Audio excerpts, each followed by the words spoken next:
అందుకు ఆయన వానితో, నేను నాతో కూడా పరదేశంలో ఉండమని నిశ్చయంగా నీతో చెప్తున్నానండి. ఈ మాట నోటితో యేసుక్రీస్తు వారు చెప్తున్నారండి. యేసుక్రీస్తు వారు ఈ లోకంలో 3 సంవత్సరాలు జీవించి అనేక కార్యాలు, అనేక ఆశ్చర్యకార్యాలు చేశారండి. అయినా సరే ఆయన్ని అతిక్రమించే వారితో ఎంచబడమని యెషయా గ్రంథము 53వ వచనము 12వ వచనంలో ఉందండి. అతిక్రమించే వారిలో ఎంచబడమని ఇద్దరు దొంగలు మధ్యలో యేసుక్రీస్తు వారు సిలువ వేశారండి. ఆయన ఏ పాపము చేయలేదు, కానీ ఒక పరిశుద్ధుని సిలువ వేశారు. మన జీవితంలో కూడా కొన్ని క్షణాలు ఉంటాయి, ఆ క్షణాలు ఉంటాయి. అలాగే ఇలాంటి క్షణం కూడా సిలువలో కూడా జరిగిందండి. మరణ మనుషులు ఒక దొంగ, చివరి శ్వాసలో ఉన్న ఒక పాపి దాని జీవితంలో ఒక మాట మార్చివేసిందండి.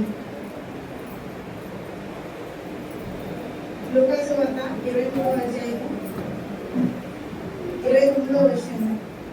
వేలాడబడిన ఆ నేరస్తుల్లో ఒకడు ఆయనను దూషించుతూ, నువ్వు క్రీస్తువు కదా, నిన్ను నువ్వు రక్షించుకోను, మమ్మల్ని కూడా రక్షించమని చెప్పాను. ఒక దొంగ క్రీస్తుని హేళన చేస్తున్నాడండి, అవమానిస్తున్నాడు, దూషిస్తున్నాడు. నువ్వు క్రీస్తువు కదా, నిన్ను నువ్వు రక్షించుకోమని. అయితే రెండవ వాడు వాడిని గద్దించి, నువ్వు అదే శిక్షా విధిలో ఉన్నావు కనుక దేవునికి భయపడవా? ఆయన ఏమంటున్నాడు? మొదటి దొంగను తిడుతున్నాడు, నువ్వు దేవునికి భయపడవా అని. అంటే దీని బట్టి మనకు ఏమర్థమవుతుందంటే ఆయన దేవునికి భయపడుతున్నాడని మనకు అర్థమవుతుంది. ఆ దొంగ దేవునికి భయపడుతున్నాడు. సామెతల గ్రంథము 9వ అధ్యాయము 10వ వచనము. యెహోవాయే భయము జ్ఞానం వాను, యెహోవాయను భయం ఉంటే జ్ఞానం వస్తుందండి.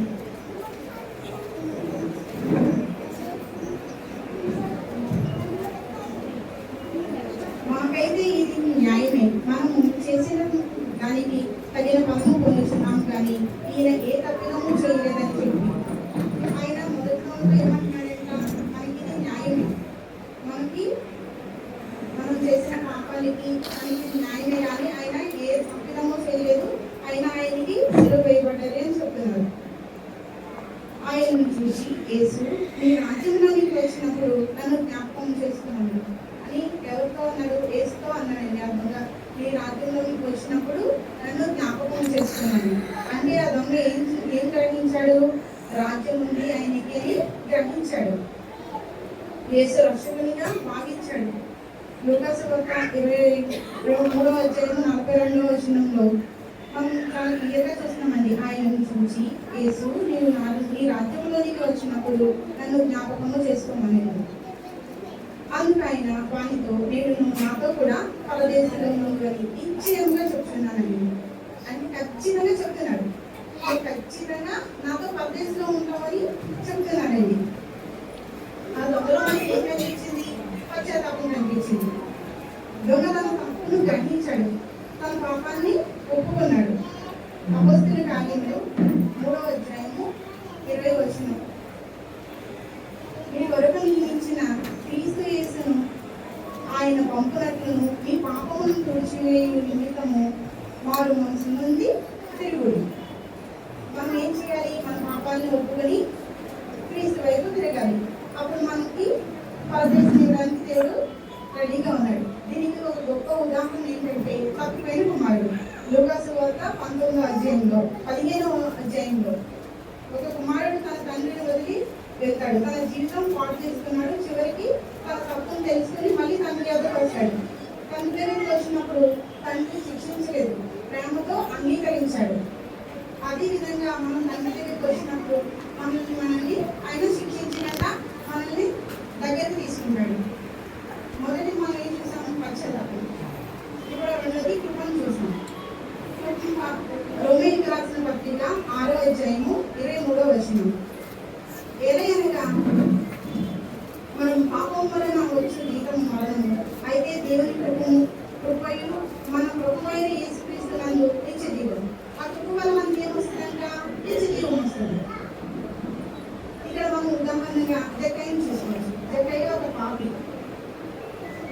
చేత తృణీకరింపబడుతున్నవాడు. అక్కడ ఉన్న వాళ్ళు ఆశ్చర్యపోతున్నారు. ఏసీ ఏం చెప్పారు? లేదు, ఈరోజు మీ ఇంటికి వస్తానని జక్కయ్యతో అన్నారు. కానీ ఏసీ చూపించాడు తన పట్ల, జక్కయ్య పట్ల కృపను చూపించాడు. మన పట్ల కూడా దేవుడు కృపను చూపేవాడికి ఉన్నాడు. మొదటిగా పశ్చాత్తాపం చూసాము, రెండోదిగా 11 నుంచి కృపను చూసాము, మూడవదిగా విశ్వాసం. రోమేయులకు రాసిన పత్రిక 10వ అధ్యాయము 9వ వచనము.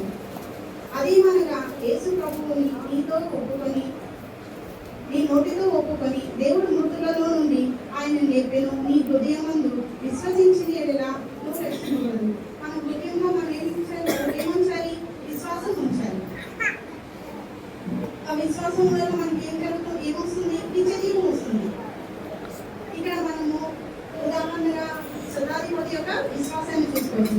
ఒక రోమ సైనికుడు యేసు దగ్గరికి వచ్చాడు. యేసు ఒక మాట చెప్పండి చాలు అన్నాడు. మా దాసుడు స్వస్థపరుస్తాడు అని అన్నాడు. కానీ యేసు ఆశ్చర్యపోయాడు. ఇంత గొప్ప విశ్వాసాన్ని చూడలేదు యేసయ్య. సిలువపై దొంగ కూడా ఇటువంటి విశ్వాసాన్ని కలిగి ఉన్నాడు. ఇటువంటి విశ్వాసంతోనే ఆయనకి రాజ్యం ఉందని గ్రహించాడు.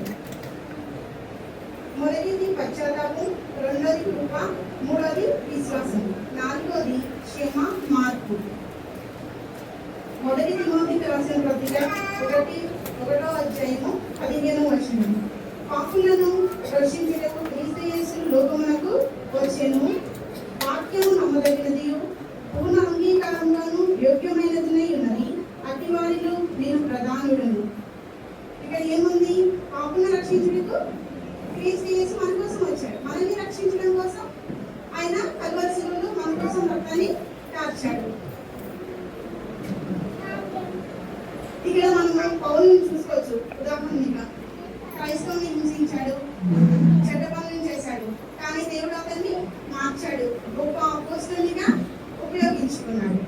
మొదటి తిమోతికి రాసిన పత్రిక 1వ అధ్యాయము 15వ వచనం. ఎవరికైనాను మార్పు సాధ్యమని చెప్తుంది అన్నమాట. ఫస్ట్ పశ్చాత్తాపం చూసాము, సెకండ్ కృప చూసాము, థర్డ్ విశ్వాసం చూసాము, ఫోర్త్ శ్రమ, మార్పు చూసాము. ఇప్పుడు పరదేశి. పరదేశి అంటే ఏంటి? నిత్య జీవం. యేసుతో ఉండడమే నిత్య జీవం. అక్కడ బాధలు ఉండవు, చింత ఉండదు, కలవరం ఉండదు. ప్రకటన గ్రంథము 2వ అధ్యాయము 7వ వచనం చూస్తుందలా, చెవిగలవాడు ఆత్మ సంఘంలో చెబుతున్నమాట వినుగాక, జయించు వానికి దేవుని పరదేశంలో ఉన్న జీవవృక్ష ఫలమును భుజించును. అది ఏమిస్తాడంటే జీవవృక్ష ఫలమును ఇస్తాడంట. ప్రకటన గ్రంథము 21వ అధ్యాయము 4వ వచనము. ఆయన వారి కన్నులు ప్రతి బాష్పబిందువును తుడిచింది, మన యొక్క ప్రత్యేక కన్నీటిని ఆయన తుడుస్తాడంట. మరణము ఇక ఉండదు. అక్కడ ఏముండదు? మరణం ఉండదంట. దుఃఖమైనను, ఏడుపైనను, వేదనైనను ఉండదు. అక్కడ దుఃఖము, వేదన ఏమి కూడా ఉండమంట. మొదటి సంగతులు గతించిపోయినని సింహాసనంలో నుండి వచ్చిన గొప్ప స్వరము వింటిని. అక్కడ ఎప్పుడు సంతోషమే ఉంటుందంట.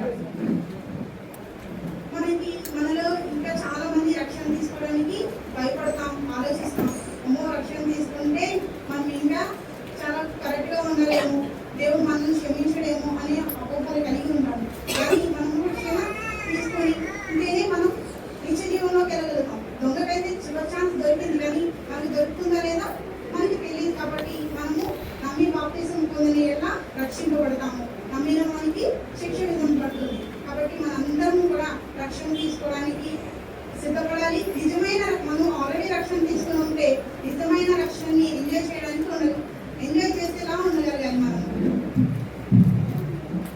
2వ కొరింథీయులకు రాసిన పత్రిక 6వ అధ్యాయము 2వ వచనం. అనుకూల సమయము అందు నీ మొరను ఆలకించితిని, రక్షణ దినమందు నిన్ను ఆదుకొంటిని అని ఆయన చెప్తున్నాడు కదా. ఇదిగో ఇప్పుడే నీకు అనుకూలమైన సమయము, ఇదిగో ఇదే రక్షణ దినం. ఇప్పుడే రక్షణ దినమని మనకి దేవుడు చాయిస్ ఇస్తున్నాడు. కాబట్టి మనం ఏం చేయాలి? రక్షణ తీసుకోవడానికి, నిజమైన రక్షణని మనము అనుభవించడానికి సిద్ధంగా ఉండగలగాలి. ప్రసంగి 12వ అధ్యాయము 13-14 వచనం.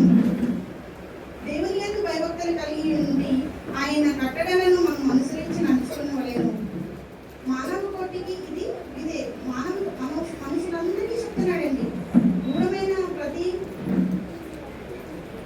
ప్రతి అంశమును కూర్చి దేవుడు విమర్శ చేయనప్పుడు ఆయన ప్రతిక్రియను అది మంచిదే కానీ చెడ్డదే కానీ తీర్పులోనికి తెచ్చింది. అది మంచి పని అయినా సరే చెడ్డ పని అయినా సరే మనల్ని ఎందులోకి తీసుకొస్తున్నాడంట?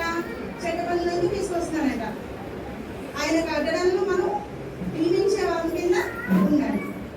మత్తయి సువార్త 6:33 కాబట్టి మీరు ఆయన రాజ్యమును నీతిని మొదలు వెతుకుడు, అప్పుడు అవన్నీ మీకు అనుకరించగలను. అంటే ఆయన రాజ్యాన్ని నీతిని మనం వెతికితే మనకి ఆరోగ్యం వస్తుంది, దీర్ఘాయుష్యం వస్తుంది, మంచి పేరు ప్రఖ్యాతులు వస్తాయి, సంపదలు వస్తాయి. మనకి కావాల్సినవన్నీ మనకి దేవుడు అనుగ్రహించడానికి సిద్ధంగా ఉన్నాడు. మనం ఏం చేయాలంట? ఆయన నీతిని ఆయన రాజ్యాన్ని వెతికే వాళ్ళ మీద మనం ఉండాలి. ఈ ఒకటి మనకి ఏం తెలుస్తుంది? ఆయన దేవుడు భయపడేవాడి కింద మనకి తెలుస్తుంది. అబ్రహాము మరియు దేవుడు చెప్పినప్పుడు ఆయన వెనుతిరగకుండా ఆయన ఎక్కడగానే కుమారుడిని బలిపడానికి సిద్ధపడిపోయాడు. అప్పుడు దేవుడు ఏమన్నాడు? అబ్రహాము దేవునికి భయపడేవాడుగా కనిపించాడు దేవునికి. మనం కూడా అలాగా దేవుని యందు భయభక్తులు కలిగి మనకి కావలసినవన్నీ ఆయన మనకి సమకూర్చే దేవుడిగా ఉన్నాడు. ఎప్పుడు సమకూరుస్తాడు? ఆయన యందు మనము నీతి రాజ్యమును వెతికే వాళ్ళ మీద మనం ఉండాలి. ఈ లోకపరంగా మనము అన్ని విధాలుగాను ఆశీర్వదింపబడతాం.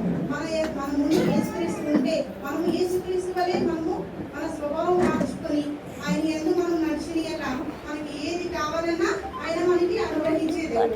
ఈ శిలువ మీద ఈ దొంగ మనకి ఈ మాట ద్వారా మనకి చాలా క్లియర్ గా అర్థమవుతుంది. ఈ చిన్న మాటలు దేవుడు దీవించిన గాక. మనం ఒక్కసారి చిన్న ప్రేయర్ చేస్తున్నాం. ప్రారంభించుకోండి. దేవా యేసయ్యా వందనాలయ్యా, ఒక్కసారి నన్ను చూడయ్యా.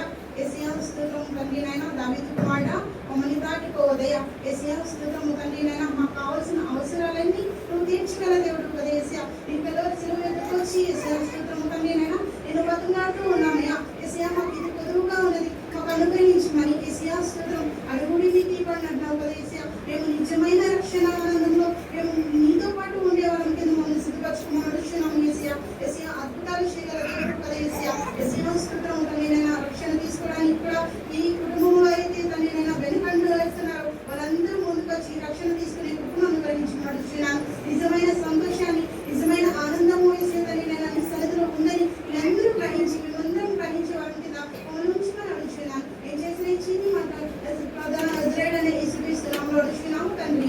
ఆమేన్.